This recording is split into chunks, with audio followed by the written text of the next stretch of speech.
Hi, everybody. This is Auntie. And in this review, we're going to be discussing Netflix new show, The Perfect Neighbor. If you have not already watched it, you need to. If you have watched it, join into the conversation. Let's talk about it, shall we? Oh, yes, we shall.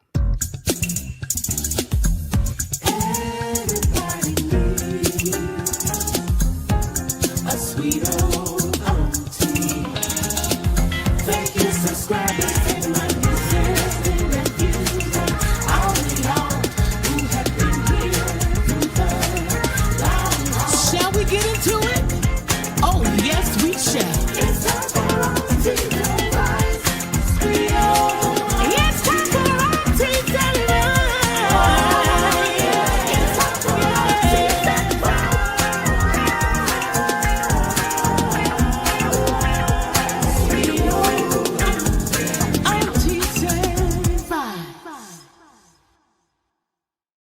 Well, welcome back, everybody. And this is Auntie. Thank you so much for being here tonight. If you have not already done so, hit that subscribe button and like button and join into the conversation down in the chat. To all of my new subscribers, thank you all so much for subscribing to the channel. And to all of my nieces, nephews, and my members who have been here with me for the long haul, thank you all so much for your continued support. There is a movie that is now being featured on Netflix called The Perfect Neighbor. And when I tell you that it is a phenomenal movie, it is phenomenal. It has so many highs and lows, and we're going to discuss it um together. Jesus.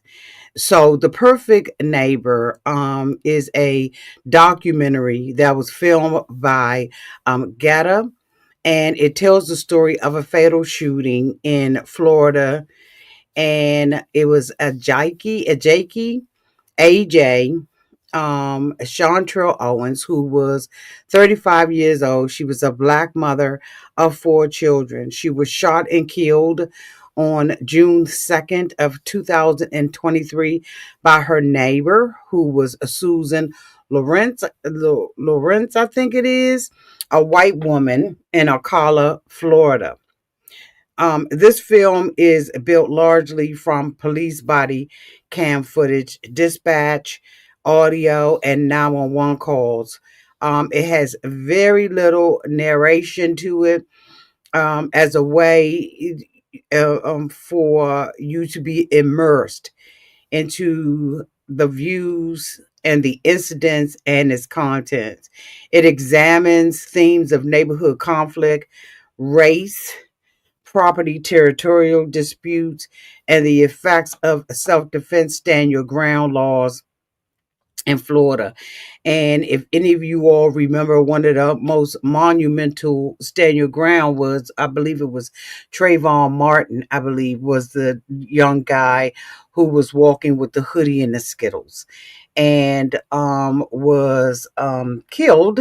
Okay, by residents who said that he was basically standing his ground. And so this film is built on the same thing. I must say that it was absolutely emotionally charged. They did a fantastic job of just piecing the story together for you. All the highs and lows of what really happens in some everyday communities um, as it relates to race relations and stuff like that. So, I want to pre warn you that you're going to be on a roller coaster ride um, as the story plays itself out again through body camera footage, through 911 calls, y'all. So we open up this episode in Ocala, Florida, in a neighborhood where there are, it appears to be a suburb, I guess. And these people are living on rental properties. They appear to be, it's very family oriented, where people have multiple children and stuff like that, right? Just a regular old neighborhood. But once we start diving into it, we really see that, it's really complicated. So there is a woman, right, by the name of Susan. Um, I'm not sure what her ethnicity is. I want to say that Susan is white. And she has a problem very early on. They show us through body camera footage that she has a problem with the kids being playing in this open field. And we see, we open up with her, the police coming to Susan's home, and she is complaining about about AJ, who is the mom of four, taking one of the signs that was in her yard that said no trespassing and throwing it at her. So she calls the police about this, right? So this is the first time that we have seen Susan being home. Okay. And so, the police arrive at her residence and they are like, what's going on? She says that she threw the sign and everything. And, it hit her on her leg or whatever. I guess she was going to die from it. And so, the police officer, of course, go over to AJ. AJ said that she had the no trespassing sign. She said she kind of picked it up, tossed it, and did not hit her with it. So the police officers, as we can see on the body cam footage, start walking over to other neighbors and asking them, what has happened. And the other neighbors are like, well, she took the sign, she tossed the sign, right? But she did not hit her with the sign. But this lady is over exaggerating and saying that, she basically was hit with it. It is at that time that we realize that Susan is a menace to society, that she is a cancer in a community full of kids. Now, one of the things that I observed very, very quickly in this particular neighborhood is that there was no playground for the kids. So I noticed that very early on, and I'm thinking in this community, I don't know why it looked like the suburbs to me. It wasn't the city. But I'm thinking, if you're going to build a community where you have where you anticipate or plan for this to be a family community, why wasn't there a playground that was built for the kids? So that was one of the things that, like I said, when I first looked at it, I was like, why are they playing on this open field? It appeared that it was land where some lots were supposed to go, but for some reason the lot was empty. This lot happened to be right across, right from her home. And so, you got summertime. I'm assuming it's summertime. Wait, hold on. Let me check my dates.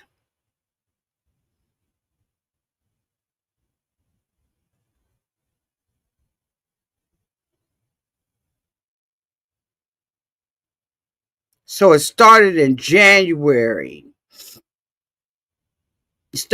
All of this stuff started according to public reports between January of 2021 and June of 2023. Susan made approximately 6 to 8 911 call complaints to law enforcement regarding the neighborhood children, including AJ Owens children.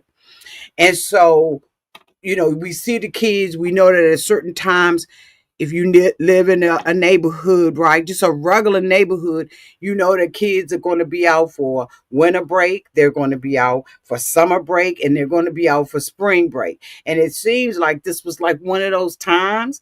And so, she called about this sign and everything.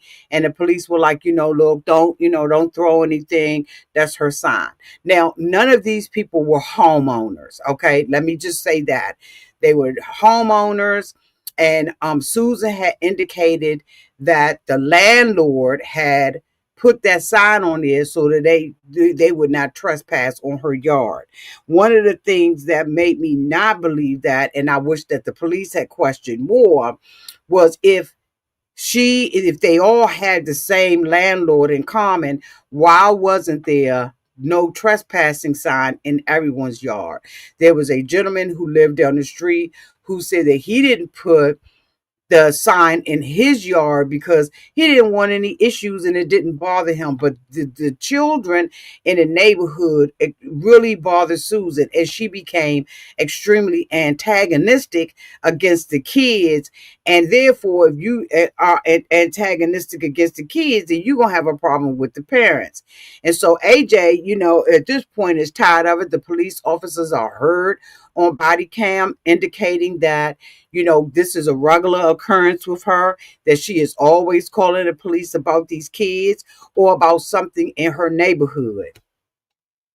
And so, you just kind of see her as being the enemy in the community.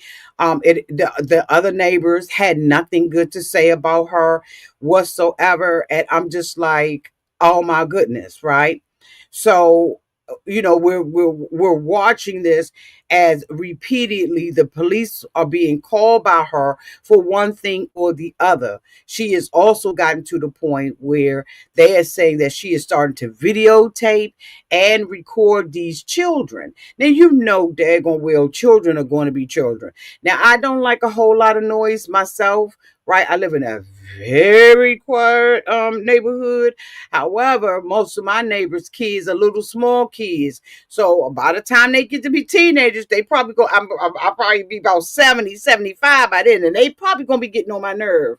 But I'm hoping that, through the parents and stuff like that, that we build community. And I think that is one of the things that we did see, that there was a community, but most of the people who were of the community had little kids themselves. So they all played together. Some of the adults would join them in playing with them and throwing the ball and stuff like that. But again, my question goes back to, why wasn't there any type of facility in the area, an open field or something that they all can go and play in? That would just, that just kept coming back to me over and over, because I think that you should build this stuff, right? So that the children have an outlet. Growing up in the District of Columbia, we have different parks, the recreation service, right? Where you could go and you could throw the basketball, you can get on the football teams and stuff like that, the little league football teams. Like, there's always something to do, right? And there are recreation centers just about on every corner. So, the children don't have to stay in their community and play. I don't know, AJ was a manager at McDonald's.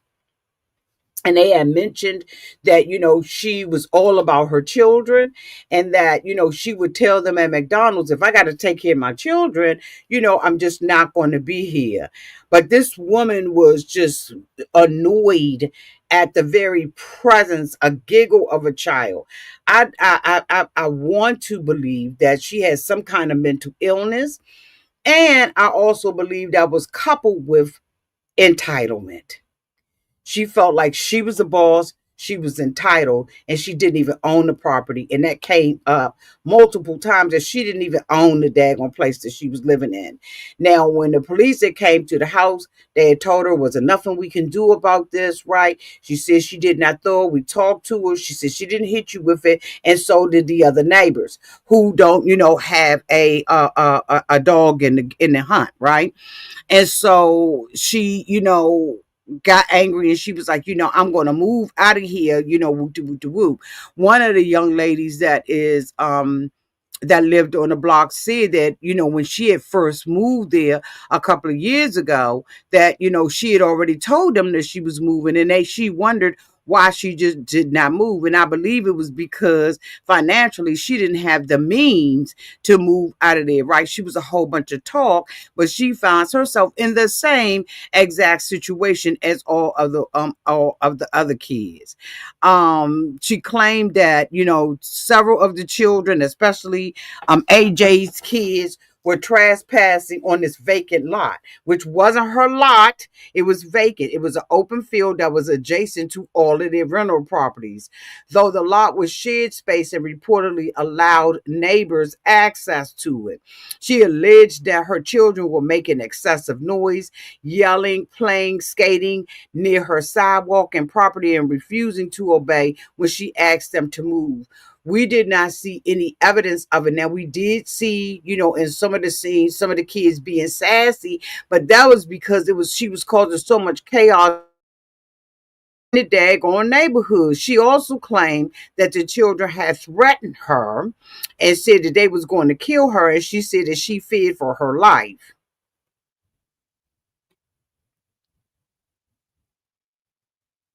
Over time, y'all, through this episode, as I said, she called 6 to 8 times to 911. When the police officers would go out to her house, it was the same old, same old. They would talk to the children. The children would tell them that she was calling them the N word, that she told them that this was not the Underground Railroad. She was making all kinds of racial comments, right, about these children, while many of them, or equal, it seemed like it was an equal amount of them, who were white children. But for some reason, she wanted to make a whole bunch of racial comments towards the black children. So in my opinion, it was extremely obvious that she, amongst having, well, let me say, in addition to having some type of psychological issue, she was also racist on the top of it. And that never mix.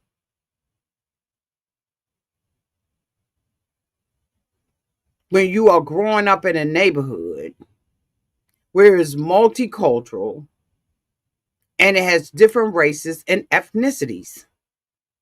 And if it was somewhere that she did not like and she felt like she was going through this for the last 2 years, she should have picked her up and moved out of the neighborhood. But instead, she continued to harass these kids. If they threw the football, she always said that they were yelling loud and screaming. So she would use with the police officers, in my opinion, buzzwords.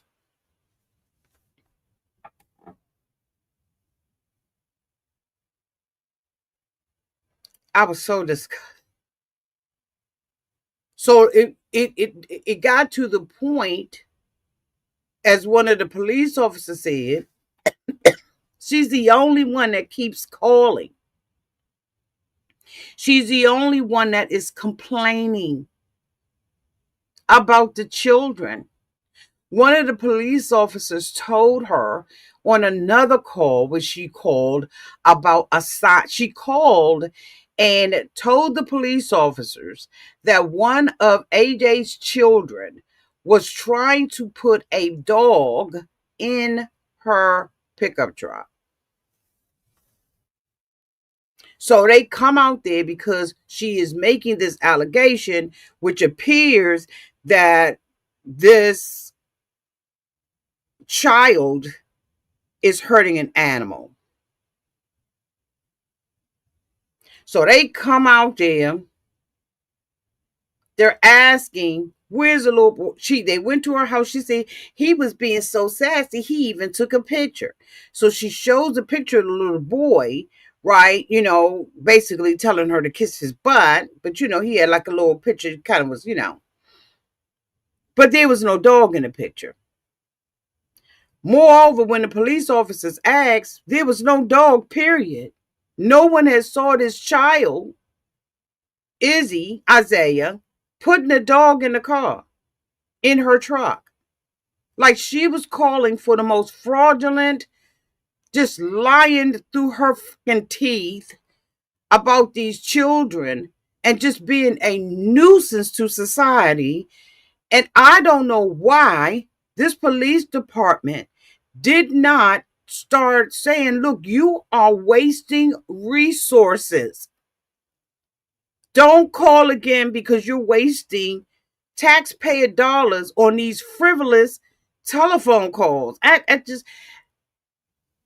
don't want to judge the police, but I thought that a lot of this could have been avoided if they had said, we're not coming out. Now, there were times that she admitted to herself that the police wouldn't come. So even though she called 6 to 8 times and got responses from it, right?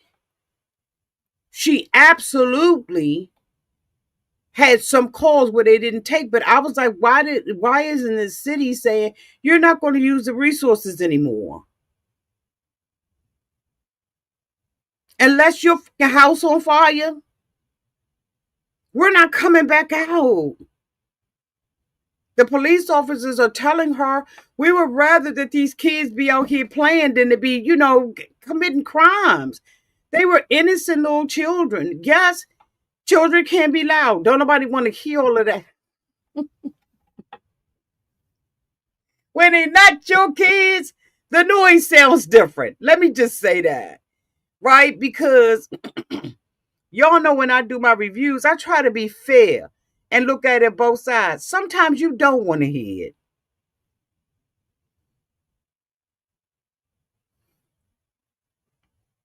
Sometimes you can't wait for the sun to go down and hope their parents make them go in the house. But that's part of living in a community like that. Because I used to live in a townhome. And I ended up moving, on the property and getting a bigger home. But I lived in a cul-de-sac.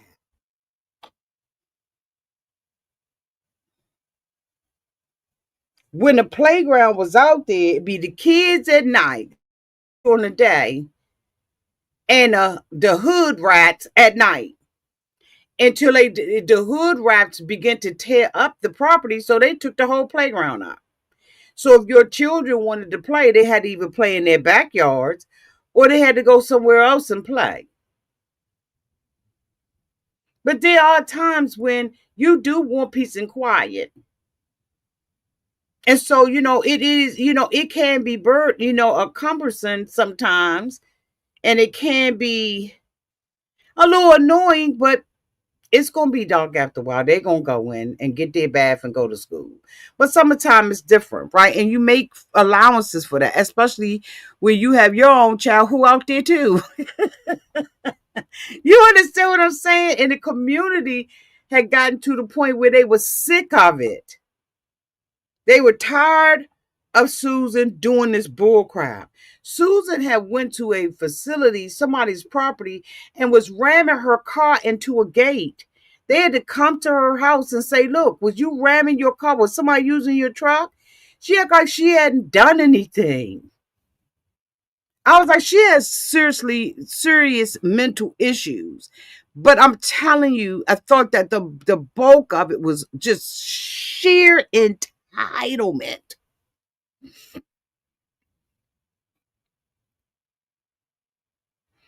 All her calls frustrated the police department, everybody. They said that she had gotten to the point, one of the neighbors, in an article to the Washington Post, said that she had gotten to the point where she was calling 911 at least twice a week. And though police responded to her calls, the larger issue of the neighborhood conflict was never resolved. And the tension between AJ and her 4 kids, it was two other ladies that had children. The tensions kept escalating. Like, period.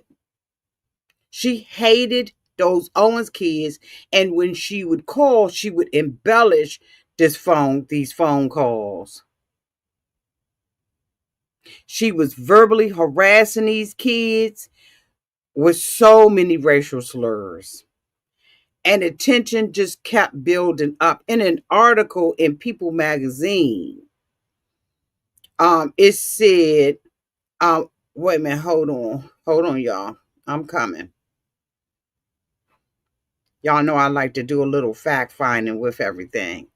It said, where did the perfect neighbor take place? What to know about the Florida community where Ajike, I think it was, AJ, was fatally shot. They have a picture of her. Um,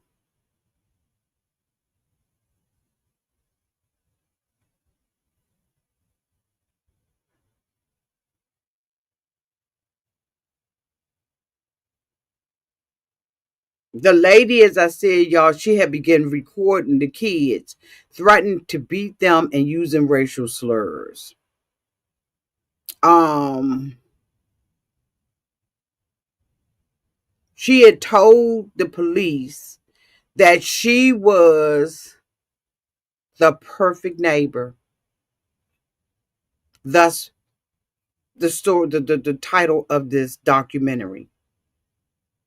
She told him she was the perfect neighbor. Here is one of, let me share this real quick. Y'all, please excuse the advertisements that is on this month. Okay.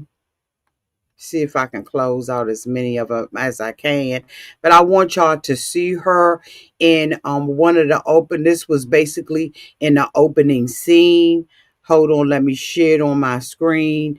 It is a real life picture of her, Miss AJ. Here's Miss AJ right here, y'all. And this is when they came about the sign, the no trespassing sign. As you all can see, the property has a lot of grass and stuff like that. It's just a a little suburban neighborhood. And this is when they came to her, about the sign that was allegedly thrown at her, where everybody says she absolutely did not throw that sign at her, but she knew that her children was targets. And the thing about that is when you have a neighbor that's like that, it makes it, I'm sure it made it very hard for her to go to work and concentrate at work.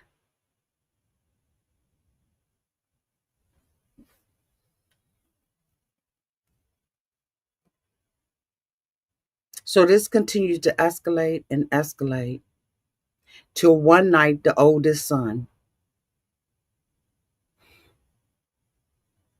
left his tablet out there playing, and she got the tablet. She kept calling the police, and they were tired of her. They were not doing what she wanted them to do.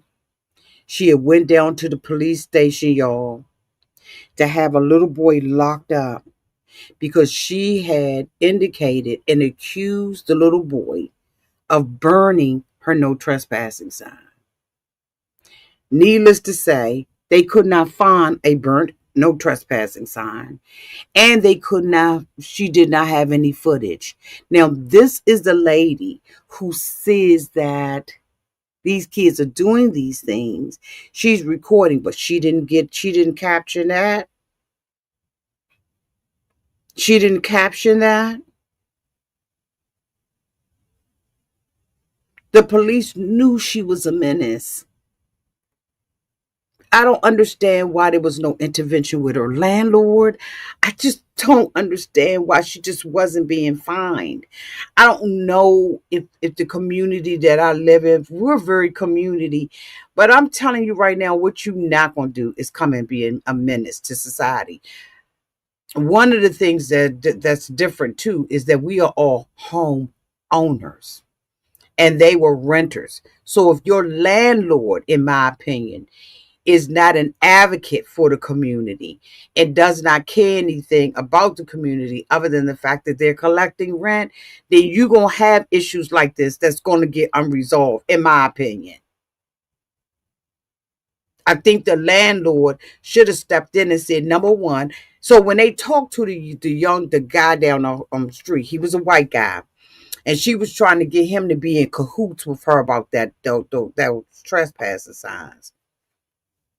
I want to say at one point he said that he did, but then he took it down because he was like, they asked him, why didn't you put a no trespassing sign? He said, because I don't own the property. I'm renting the property. So I'm not going to put a no trespassing sign because I'm not the landlord. But she kept saying she was going to move. So why didn't she move?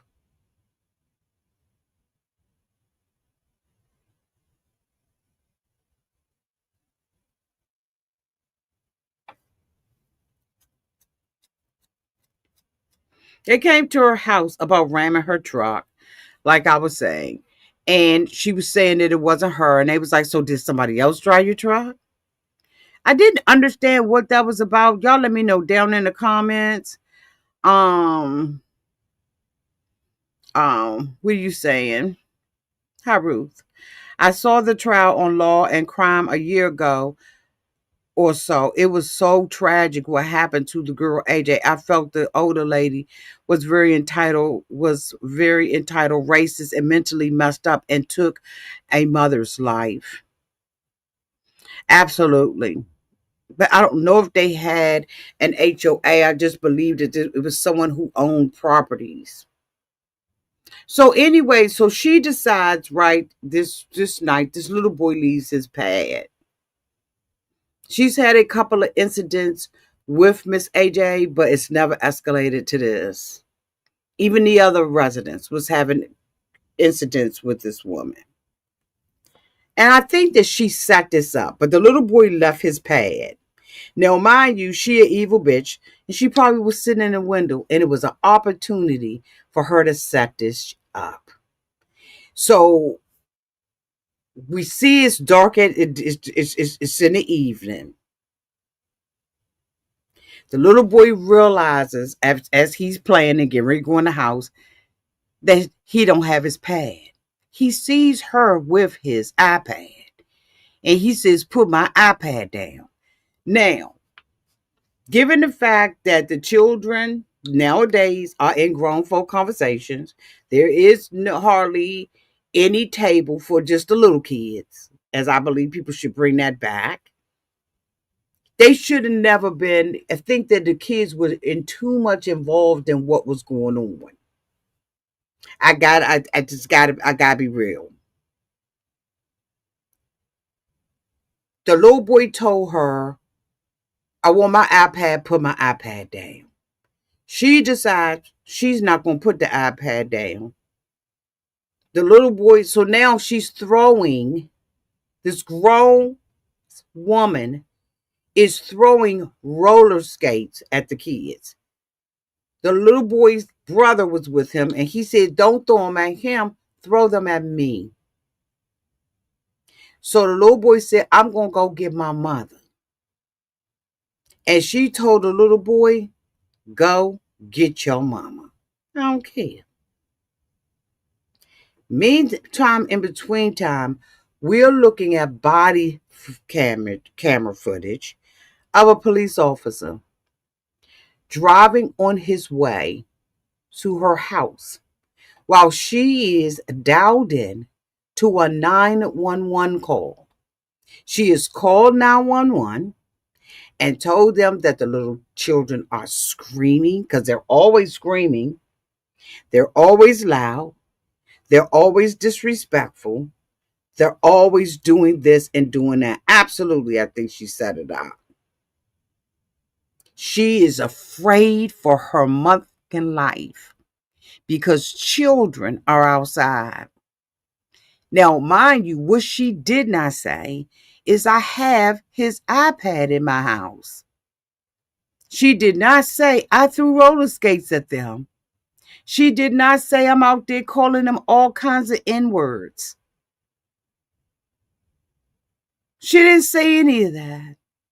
So they said, look, we at your house. We on our way.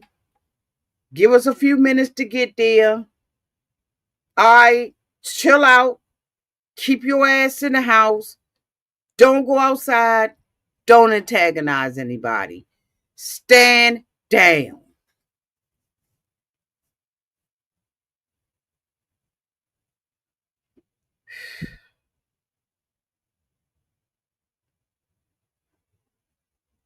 She tells the little boy, go get your mother. So the little boys run to the mom. And what is the mother going to do? Go to the house to resolve the issue with someone who has never been rational, never been truthful. The mother goes to the house because she's sick of it. And she just wants her child's iPad back. Now, as we can imagine, this has been going on for 2 years. So this is a very tense situation. Nothing good is coming out of this. But most of the time, we don't call the police because there is inheritedly a strained relationship between Black Americans and law enforcement.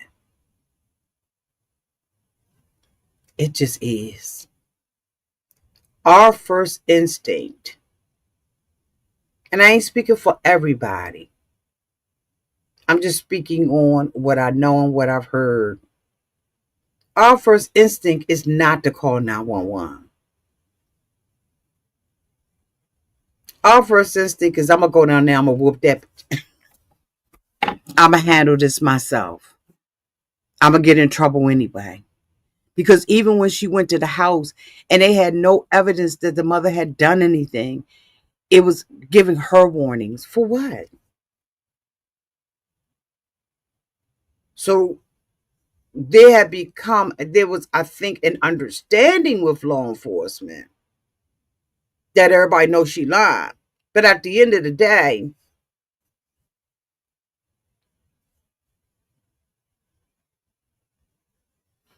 a lot of African American people, Black people, people of color, do not trust law enforcement.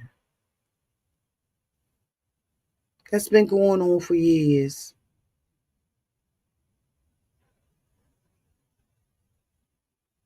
But there are certain people who love to call law enforcement. And Susan was one of them. So she calls law enforcement. They say, we got to dispatch. There's an officer on the way. The next thing that we see is a little Black boy standing on the porch with his mother, AJ, because they done went back home and told the mom she got my iPad.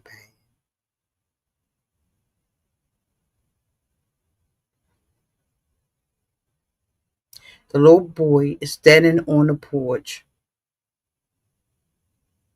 with his mama, who is knocking on the door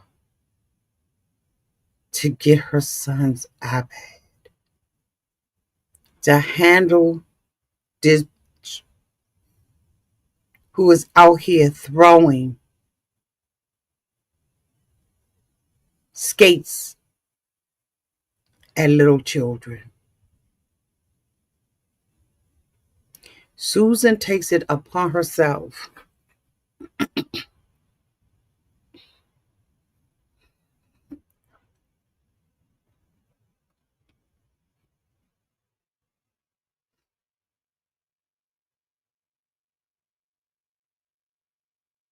to shoot her through the door.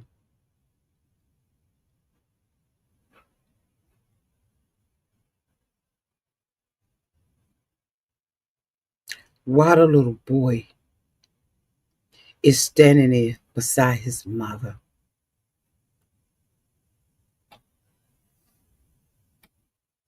She shoots his mother through the door. And based on the camera footage from Susan's house, we can see the little boy react to his mother being shot. And we see him running and knocking on a neighbor's door, screaming, "She shot my mother. Help." He is frantic.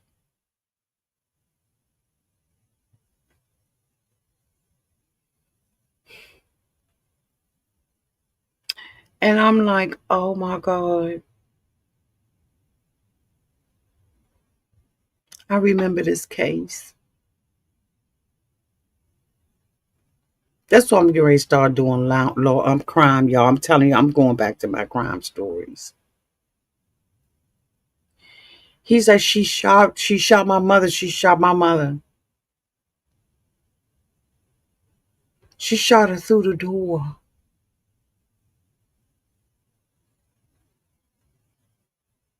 They asked him later on, "Are you okay?"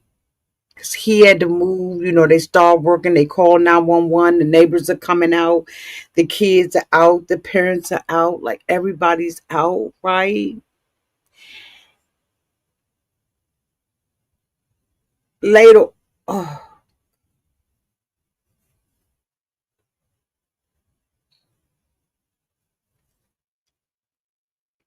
they get the paramedic, the police there. We're looking at all this body footage camera. I'm sorry, y'all. Body cam footage. She is laying on the ground. The lady is telling her, "Wake up, wake up, wake up, wake up." We hear the running and the tools and the gun belt, and we hear all of that stuff going on. We hear people crying. People fussing. Why did she shoot her? Why did she do that? It's complete chaos. And I'm going, oh my God, I remember this story now. I remembered it at first, but I had to watch. But I remember when I heard this story, how my spirit connected to it.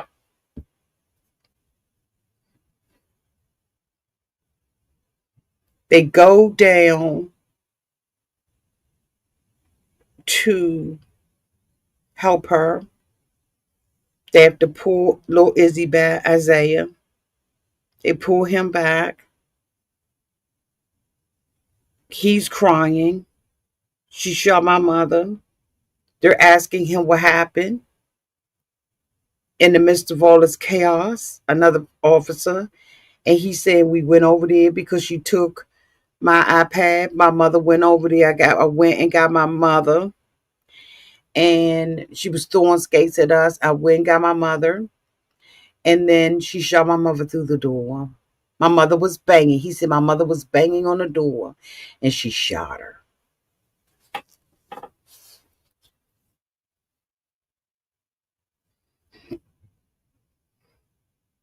They was too young for this. This heartless bitch did not give one iota about the relationship between parents and children. She did not care nothing about AJ or her kids. Oh, bitch. I know. His name is Israel. Oh, okay, Israel, and they call him Izzy. Okay. I have a friend named Israel too. We called him Izzy. I was saying Isaiah, but thank you for correcting me.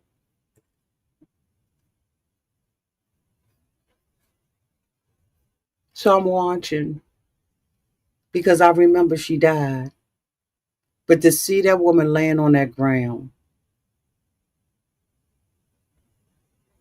she shot her in the arm.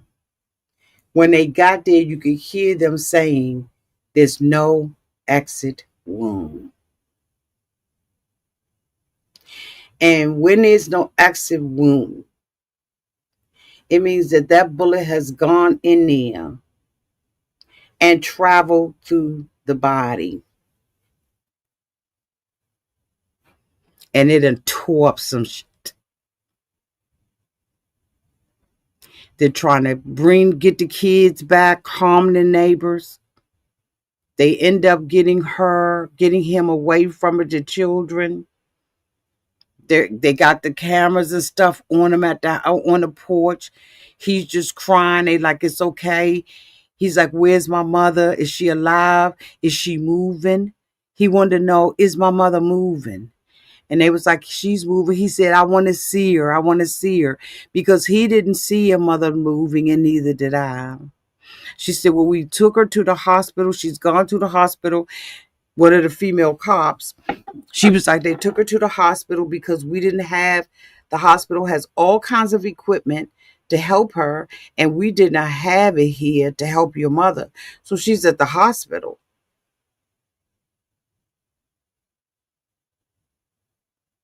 She said, you okay? He said, I'm okay, but my heart is broken.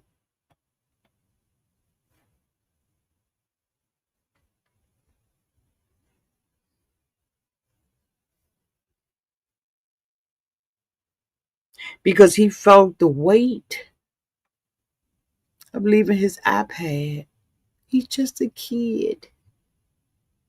The average neighbor would have picked the iPad up and waited for him the next day and said, baby, you left your iPad.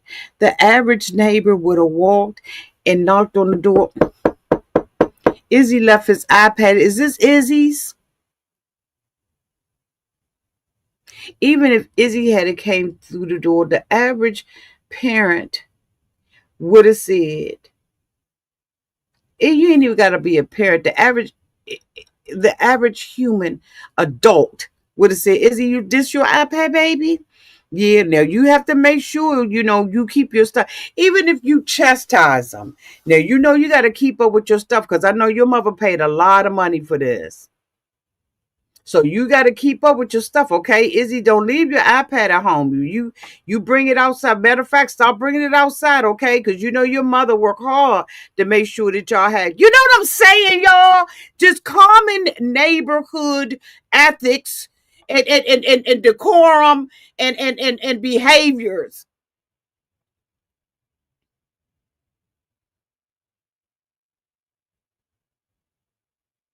Even if you had to get on them, you just would have been like, baby, don't you look, baby. Where your mother at? Now check.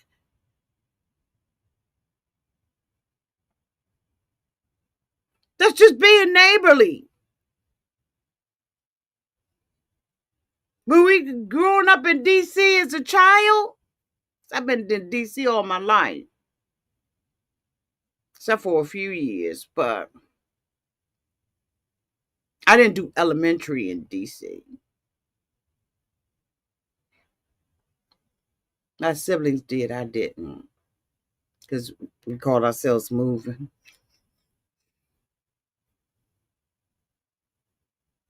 But it was neighborly. And we still know each other to this day. And we grew up as kids.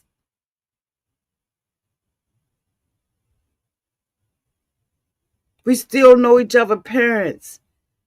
Go to each other parents' funerals, weddings, baby showers.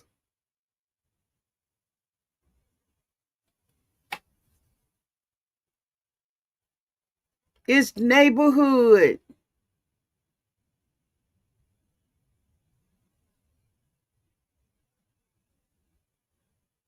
And you got him out there wondering whether or not his mother is moving. One of the young boys felt bad because he did not know how to do CPR to help save his mother's life.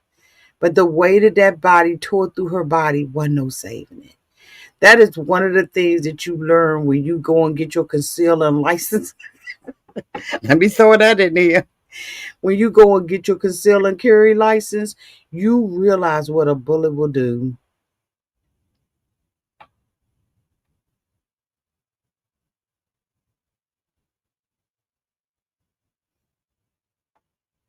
to a body.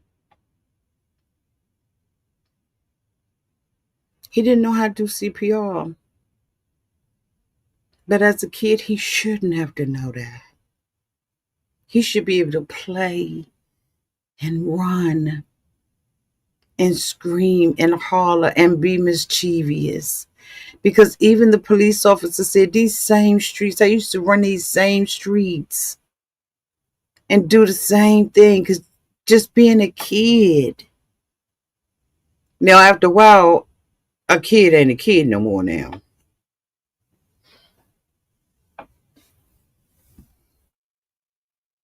So the little boy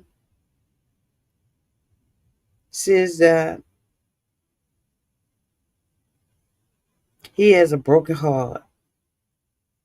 He said, my heart is broken. Y'all,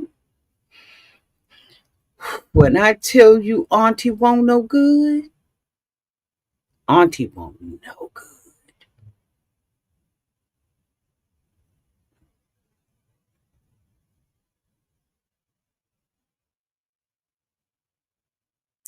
So the police officer calls. This is a mama for. They get the daddy's phone number and they call him. Sir, there's been an incident down at the house and we need you to get here for your kids. That daddy did like that. He gets there, they're talking to him about what's going on. The children are crying. It's a mess. It's a whole crime scene with this bitch. So the police officers go to the house. She is already shot through the door. They're not sure right now whether or not AJ is alive. They put the gun on her and the lights. Come out with your motherfucking hands raised up. This is an X, Y, and Z sheriff. Come out with your hands up. We waiting on that door to open because I said, I know she ain't coming out there blasted. So she comes on out. You know, they said, turn your big around. She steady running her mouth. I need y'all to.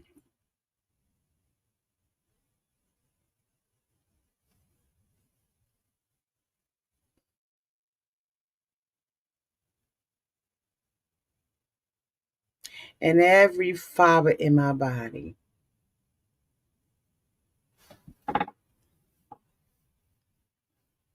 wanted to turn back time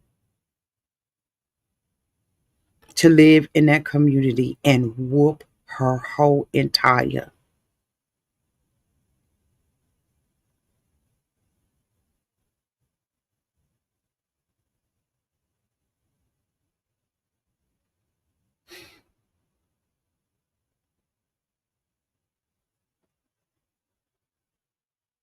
The neighbors are saying, why did you shoot her?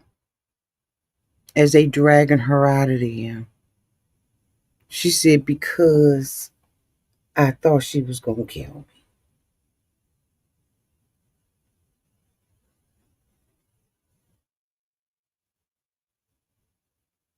Later on, we see the police officers come over to the dad and another woman who was there to comfort. He whispers something to him and the father go off. He is done. And it is at this moment we realize AJ is gone.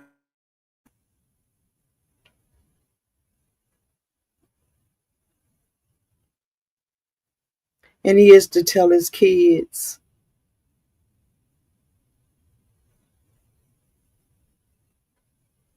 He calls AJ's mother. She is hysterical. She said she told her about that woman. Y'all, when I'm telling y'all, when you're sitting there and you're looking at this, if you have not already looked at it, or if you looked at it, y'all, didn't it just grab your heart, like squeeze it, like, can it just be another outcome?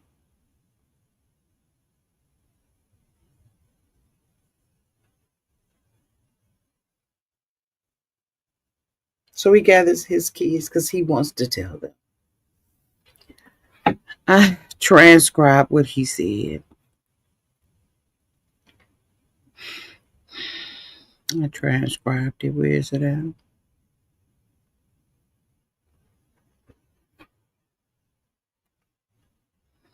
He calls his kids, right? He said to his kids, today has been a very bad day. There's something bad that's happened. Y'all seen it. Y'all understand it. And y'all experienced it, right? He asked the kids, do you love me? And they said yes. And he said, we all love mom, right? He said, but I got some bad news. Okay? Mom's not coming back. When I'm telling you, them kids got to screaming and crying out there, I was right along with them.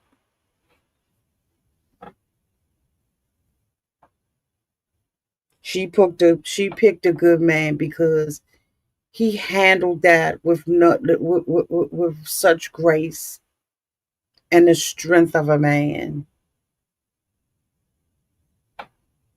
But he had to tell all four of those kids. And the oldest boy was just, no, no, no, no, going off. And he just grabbed him like only a man can do.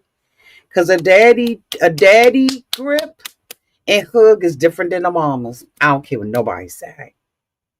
It was different being hugged by my daddy than it was being hugged by my mommy. The hug of a daddy just feels safe if you had a good daddy. Now I know some people didn't experience that, but I thank God that I did for the years that I were allowed to have my dad.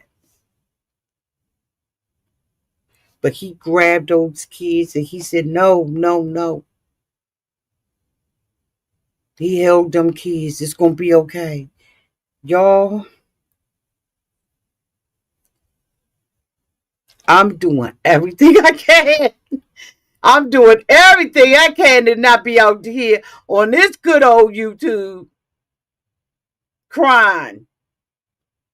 Cause I was just numb crying. Four kids. And she's sitting up in the squad car like,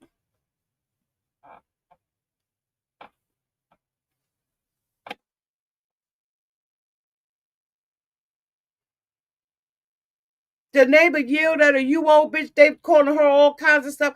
Why'd you shoot her? Because she said she was going to kill me. I thought she was going to kill me. When I say uncaring, nonchalant, don't give a good rat.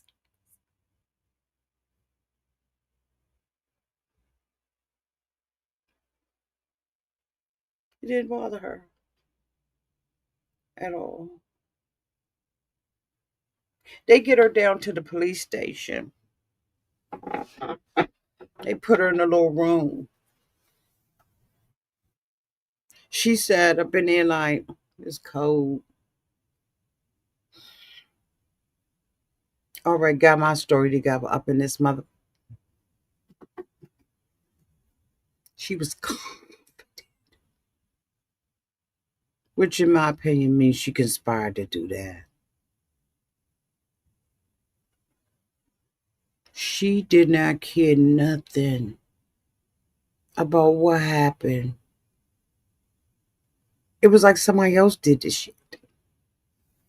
So I transcribed it.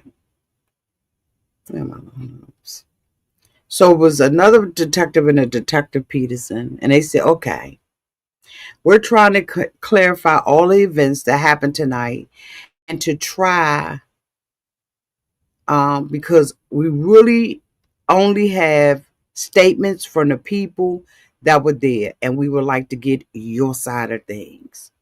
And I'm trying to understand what exactly happened. She says basically the neighbors were out there screaming, yelling, and the kids was running back and forth.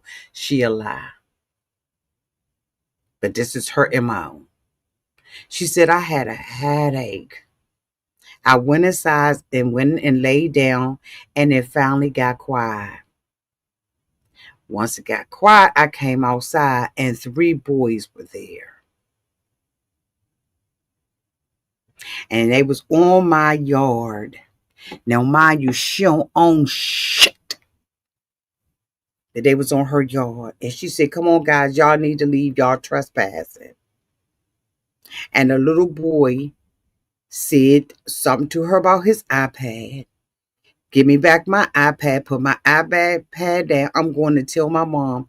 She said, go tell your mom I don't care. The police officers asked her, have you had problems with them before? She said, oh my God, yes. She said, so they go home. And all of a sudden, AJ comes out and she is banging on my door. I'm like, go away. But she is constantly banging on the door. And she's telling her to go away. And she said, she told her, I'm not dealing with you tonight. She said, then she started banging so hard, everything started shaking. And I'm like, you really need to leave. And she said that AJ said, I'm going to effing kill you.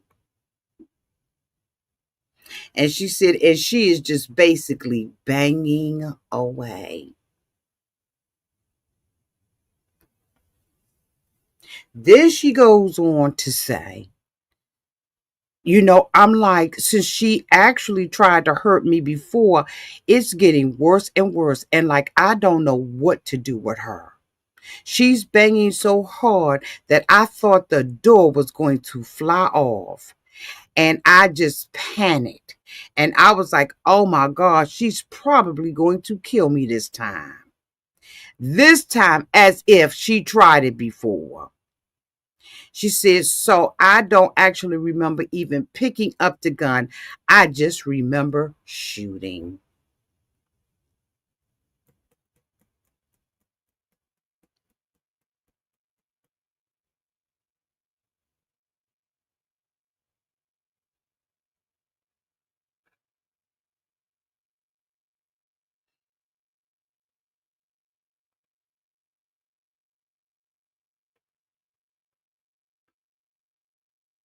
He said, how long was she hitting on the door? I don't know. I'm just speculating because it could have been seconds. It could have been, a fear response. Keyword, ding, ding, ding, ding. Fear response, ding, ding, ding, ding. Keyword, standing my ground. Standing my ground.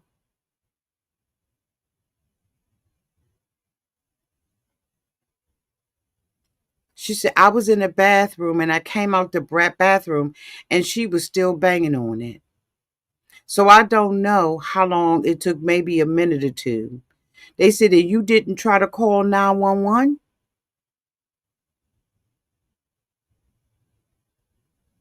I didn't know where I put my phone. This bitch lived on the phone. She said, and I was like looking around and I was like, oh my crap, I can't find my phone.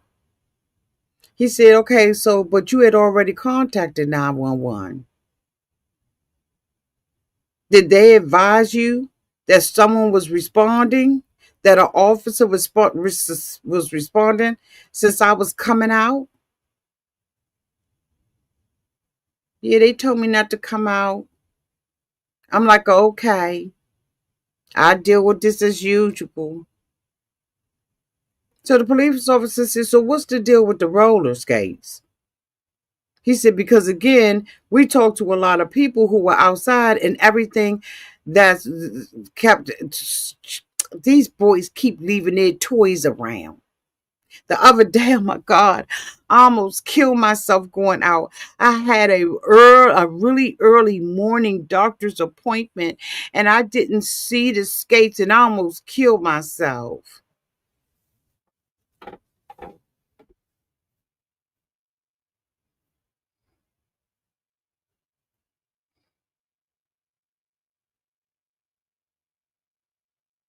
Because she got to be a victim of these kids.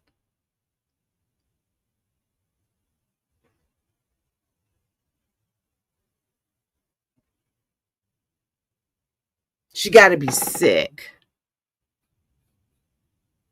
She said, the kids leave their roller skates, and and I tell them go and get them. He said, so what's this thing about the umbrella? I don't know. I thought it was raining before I had walked out, and it wasn't raining. What the?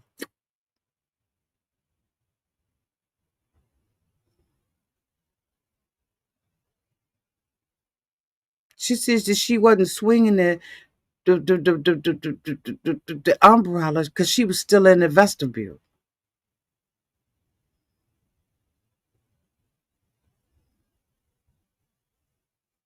He said, well, people was out here talking about something else that happened, and like what's going on? He said, they saying that you brought your ass out there. She said, well, maybe I did step out. I'm like, I just wanted her to go away. I just wanted her to stay. He said, so did you touch the kids? She said, no, I would never touch them. I was like swatting at them. Well, I thought you said you ain't never come out the vestibule.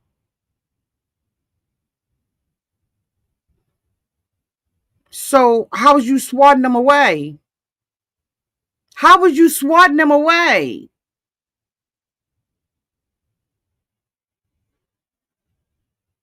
She all discombobulated. He said, look, I need you to get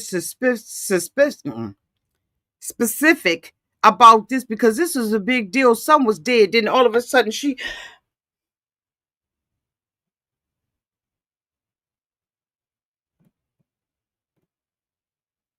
now they didn't show the police officers, but I know they was looking like you, mom. Lord. She was you meant to kill her. That's why you shot her through the door.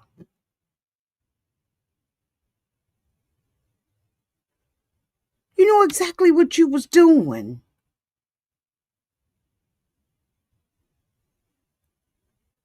But she's sitting her ass out here lying. Because she got to be the victim.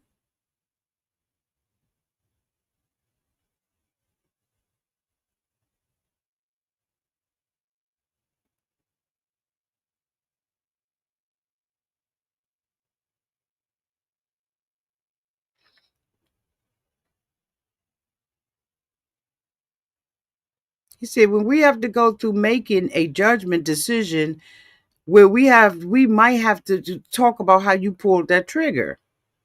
We have to know what you were firing at and what was your intent. And we need to find out if we're dealing with a deadly threat or if we recognize you as a deadly threat. He says, so my question is, how do you know what you're firing at through a door that you can't see through? When you don't know if there was a child on the other side standing there.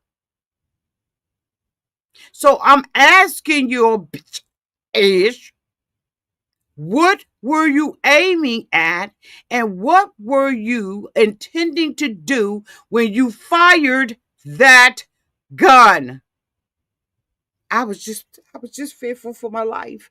I was just like, go away, go away. That's what I was trying to, I just wanted to get out the situation. I just wanted her to go away. He said, have you been in this kind of situation before? No, this is all new.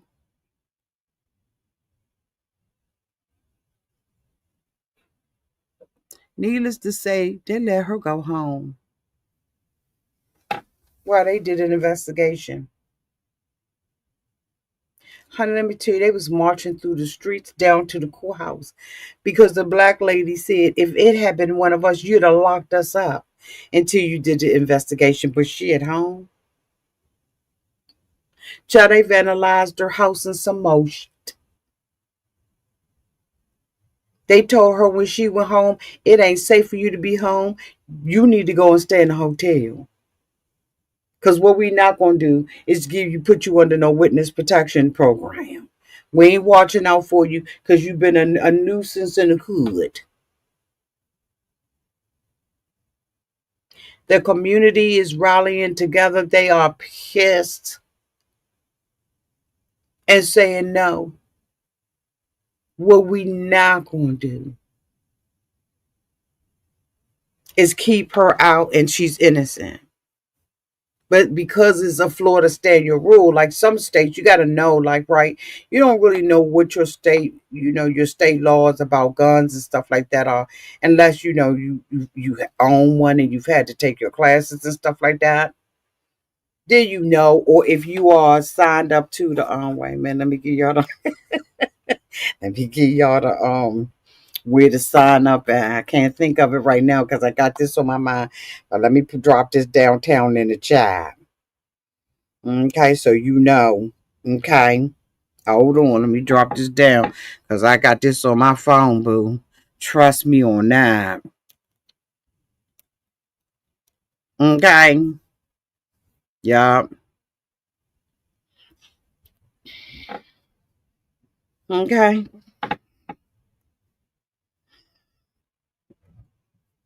Okay. Just in case y'all know. Thank me later.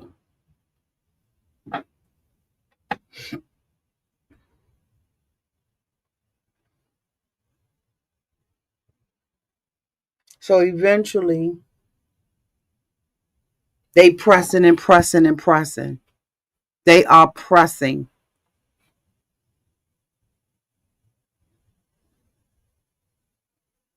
Um, she claimed on the night of June 22nd, that's when she killed AJ. She originally claimed self-defense under Florida's Stand Your Ground statute. It was something else I wanted y'all to know.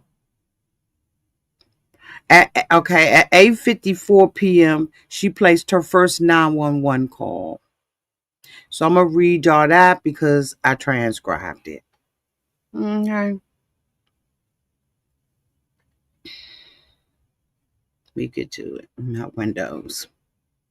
She went through eventually a second interrogation. They did press conferences and stuff like that. And one of the police chiefs said, if somebody had thrown something at my children, I would have been mad too. So nobody was mad about AJ. They just needed to find the information. So on Tuesday, June 20th of 2023, at 8:31 p.m., they interviewed her at Marion County Sheriff's Office. He said, Susan, hey, Susan, how you doing? Y'all know how them cops are, right? I used to work with cops. I know how they are. I would never talk to them. I'd be lawyer. Yeah.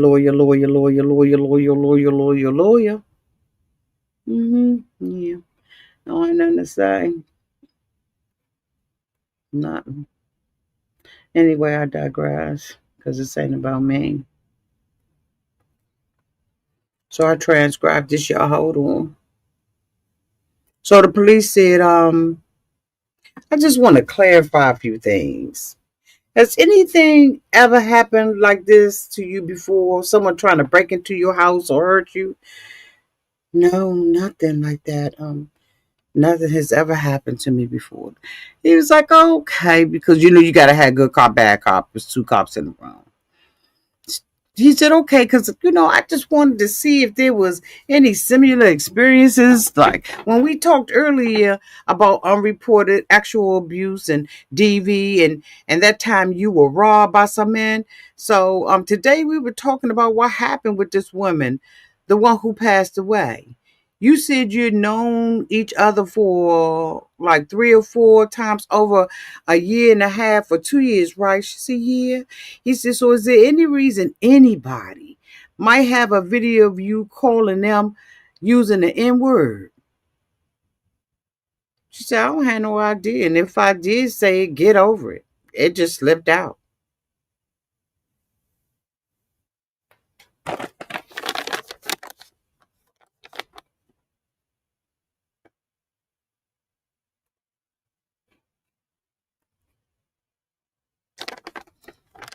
about the N word don't just slip out? It's intentional.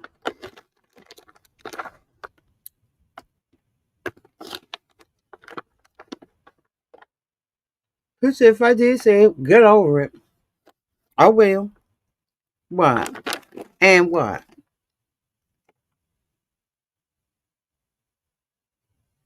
And what?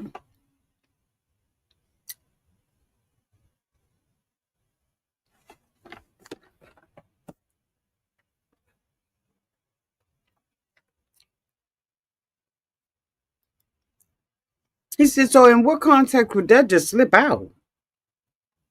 Only if someone was extremely rude. I was always taught that the N word meant someone was being unlawful or dirty, just not being pleasant. He said, all right, so let me go back to that night. AJ was at the door. How many times did she knock?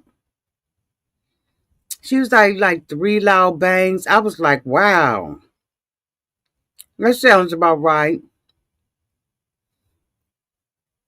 He said, so did you ask who it was? She said, I think she said, why are you speaking to my children that way? And I told her, I'm not going to speak to you. Go away.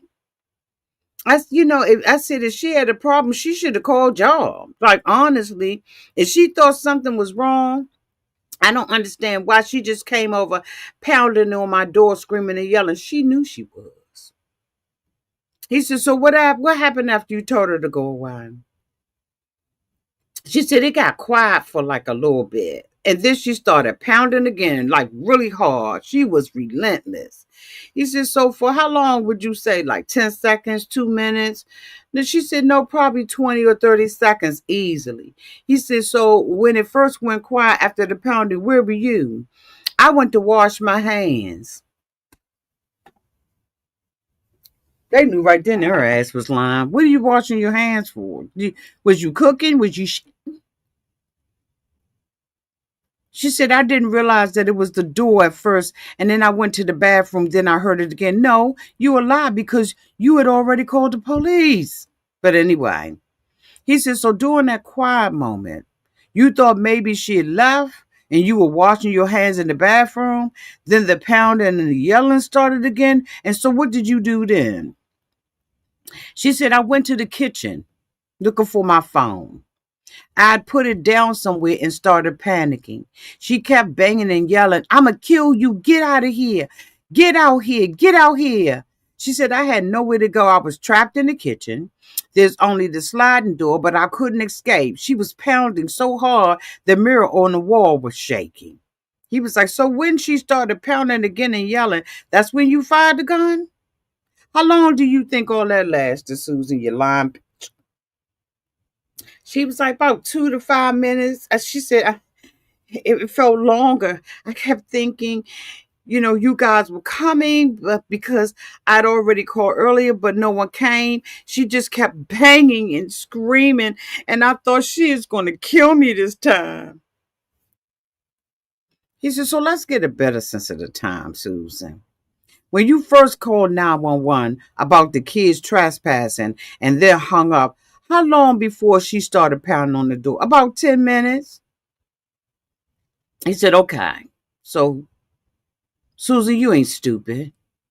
You ain't slow. He said the first call came in at 8:54 p.m. And that call, when you called in all hysterical, lasted 5 minutes and it ended at 8:59. Deputies, as you know, were already on their way to your bitch's house. You said it was about 10 minutes before she came to your door.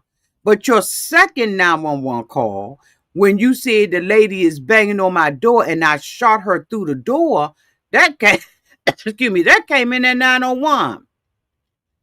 Susan, that's 2 minutes later, not 10. So like everything like happened, the pounding, the yelling, the shooting, and the calling the 911 like happened within 2 minutes.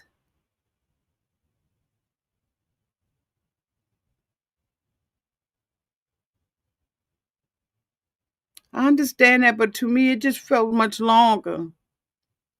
He said, look, Susan, perception of time can vary, but the record is clear. You also told me you heard her say she was going to kill you. Is it possible that she didn't actually say that? That's just what you thought you heard? Because they had already went to the neighbors and everybody else and asked, did y'all hear any of that mess going on? They was like, no. She was like, maybe. I just thought she said it. I believe she was going to kill me. Susan, have you ever done any research on self-defense or the stand your ground law? Yeah, I heard of it. I can't stand when somebody think you stupid.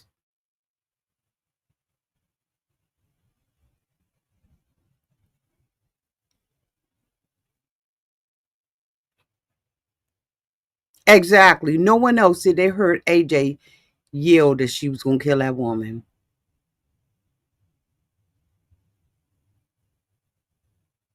Not a person. So she just got those tears. And y'all know what I mean by that. She thought them tears was gonna get her out of that. She said, I just thought she was going to kill me. So, Susan, have you ever done any research on the self-defense or the stand your ground law? I heard of it, yeah. I didn't research it. I just remember hearing it about it years ago. You know, like some guy shot someone at a convenience store in Florida. Girl, you know that was Trayvon Martin. She said that was like maybe 8 years ago. He was like, you ain't look up nothing recent. No, I saw something about it on Facebook today. I mean, he said, that's why I asked. You smart. You ain't no dumb bitch. And I need to rule out whether you planned this. Did you look up the law to prepare for something like this because you were tired of dealing with her? No, absolutely not. He says in your first interview, you said to the kids, go get your mom. No, I didn't. He said, yes, you did. I already transcribed it. That's exactly what she said. He said, okay, fair, but this situation escalated so quickly. From the first call to the shooting, about 2 minutes. That's not enough time for deputies to arrive. There's no way to justify what happened in that time frame. To me, it just felt so much longer. I was terrified. I thought she was going to come through the door and kill me. He said, you know what, Susan, I ain't got time to play with your ass no more. We discussed this with the state attorney, and based on the evidence, you're being charged with manslaughter. I don't know what to say. I'm in fear in my life. Honestly, I believe she was coming to kill me. I'm sorry. I'm sorry. He said, I understand that's how you felt, but the reality is she's gone, and her children no longer have their mother. Whatever happened before, those are still her kids. You said you saw things on Facebook about the case. Yes, they were saying things that I never said. He said, look, Susan, we can't change what happened, but you need to understand the impact. You said yourself you were shaking afterwards. Before we step out, I want to give you an opportunity. I can't let you talk to the family directly, but if you like, you could write them a letter. Whatever is on your mind and in your heart. You don't have to, do anything, but we'll leave you with this notepad and a pen while we finish the paperwork to lock your bitch ass up. Y'all know what she wrote.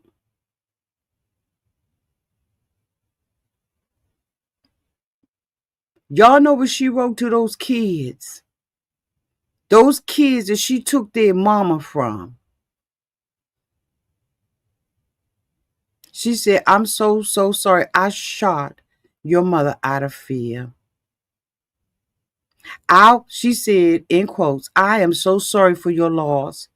I was terrified your mom was going to kill me. I shot out of fear. This same woman who was calling them the N words, calling them black slaves, and everything else. Had absolutely no remorse.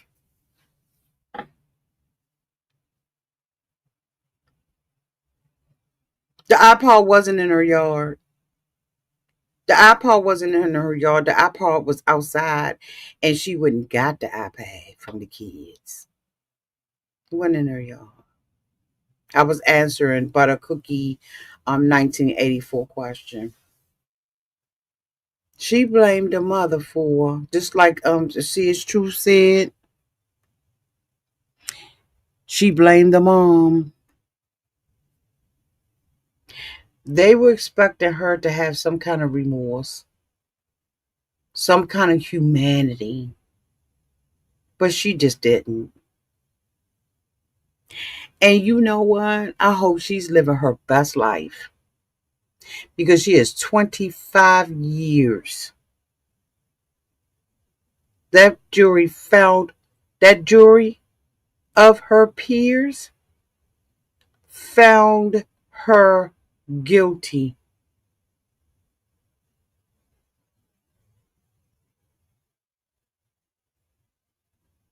And most women that are in prison ain't gonna play when it come down to stuff like this that affects children's lives. She got 25 years. Maybe she'll die there. Maybe she won't. But she ain't gonna have no quality of life. Y'all, even in the trial, she had no remorse. None. And I'm sure she still doesn't. Because I think she mentally ill. This was one of the saddest, and I mean when I say saddest stories.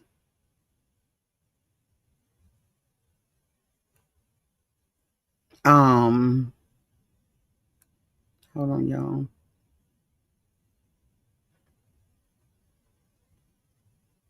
In August of 2024, she was convicted and sentenced to 25 years in prison for her role in the death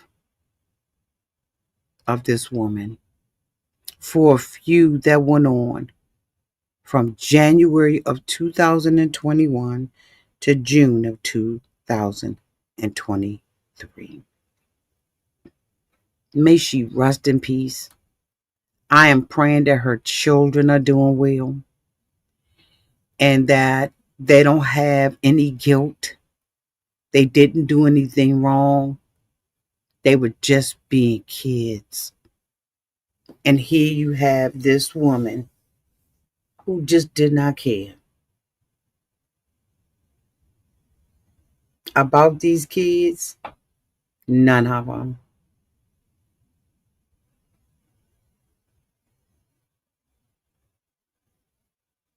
This was a sad story, but it needed to be told. If you have not already looked at The Perfect Neighbor, you've got to watch it for yourself. It is now on Netflix. Tell them Auntie sent you. Y'all let me know down in the comment section what y'all thought about this. What really compelled you? Were you sad? Did you cry? Like, how'd you feel about this?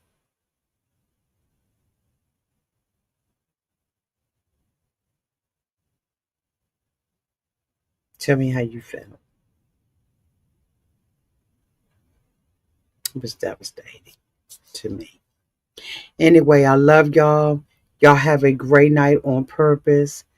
Thank you, Ray Della, for holding down the chat. Thank you for everybody who commented and who showed up. I really do appreciate you all.